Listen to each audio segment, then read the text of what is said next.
अस्सलाम वालेकुम friends, welcome back to Top Smarties drama serial Man Mast मलंग।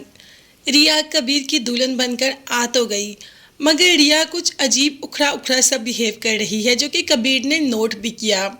मगर दूसरी तरफ अस्मा और सिकंदर मुतमईन हैं। वो जानते हैं कि रिया उनकी नाक नीची नहीं होने देगी। तो रिया ने ऐसा ही किया।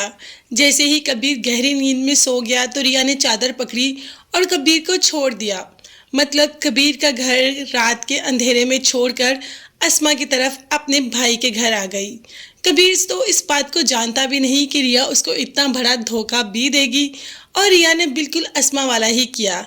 जैसे अस्मा ने मुबीन को धोखा दिया, वैसे ही रिया ने कबीर को धोखा दिया। अस्मा का तो बस एक ही मकसद है कि किसी न किसी तरीके कबीर के खानदान की नाक नीची हो जाए। तो बस पहले ही दिन दुल्हन घर आ जाती है तो लड़के वालों पर क्या बीतेगी। वलीमा होता है और सुबह जब उठते हैं तो रिया घर नहीं होती। हर तरफ यही शोर मच जाता है कि रिया कहाँ है, रिया कहाँ है।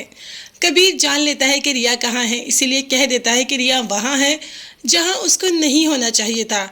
मैं खुद उसको लेकर आता हूँ। लेकर क्या आएगा, यहाँ पर तो वलीमे का फंक्शन स्टार्ट हो गया और सबको दुल्हन देखनी है। दुल्हन है कि वो मिलने का नाम ही नहीं ले रही। माँ बीना तो बहुत परेशान है, साथ ही मुबीन भी। मगर वफ़ा ये सब देखकर बहुत एंजॉय कर रही है, क्योंकि वफ़ा अपनी बहन के आंसू रात के देख चुकी है। इसीलिए तो उसको सुकून मिल रहा है कि रिया सुबह सुबह घर छोड़कर चली जाती है। तो कबीर पहुंच जाता है सिकंदर के घर, आवाज़ें देता है रिया रिया रिया, और पहुंच जाता है वहीं पर जहां पर रिया होती है। तो रिया को कहता है कि तुम यहाँ आ गई, अगर तुमने यहीं आना था तो मुझे कहती, मैं तुम्हें ले आता। घर में सब इंतजार कर रहे हैं, मेहमान आ गए हैं, वलीमे की रस्म करनी है आज, और तुम घर पर नहीं हो।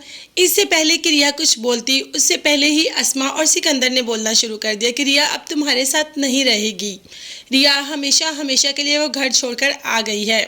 जब सिकंदर ने कहा कि मुझे रिया के मुंह से सुनना है, तो रिया भी बोल पड़ी कि मैंने कहा ना, मुझे तुम्हारे साथ नहीं रहना, कभी भी नहीं रहना, और ये डिवोर्स के पेपर हैं, बस तुम इन पर साइन कर दो। डिवोर्स का पेपर देखते ही कबीर को तो समझ नहीं आ रही कि रिया उसको इतना बड़ा धोखा कैसे दे सकती है। रिया जो कि उससे मोहब्बत करती है आज इतना बदल गई। खैर पेपर्स तो कबीर ने फाड़ दिए और आंखों में आंसू भी थे, और कह दिया कि मेरी मोहब्बत इतनी कच्ची नहीं कि तुम्हारे एक बार कहने से मैं तुम्हें हमेशा हमेशा के लिए छोड़ दूँ।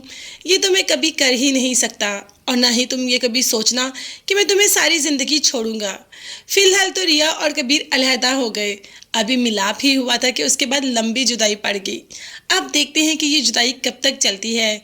क्या रिया को कबीर की मोहब्बत खींचकर ले जाएगी कबीर के पास, अपने भाई और बहन से बगावत कर लेगी? ये देखने और जानने के लिए चैनल को लाजमी सब्सक्राइब कीजिएगा। नेक्स्ट वीडियोस तक के लिए अल्लाह हाफिज़, bye bye and take care.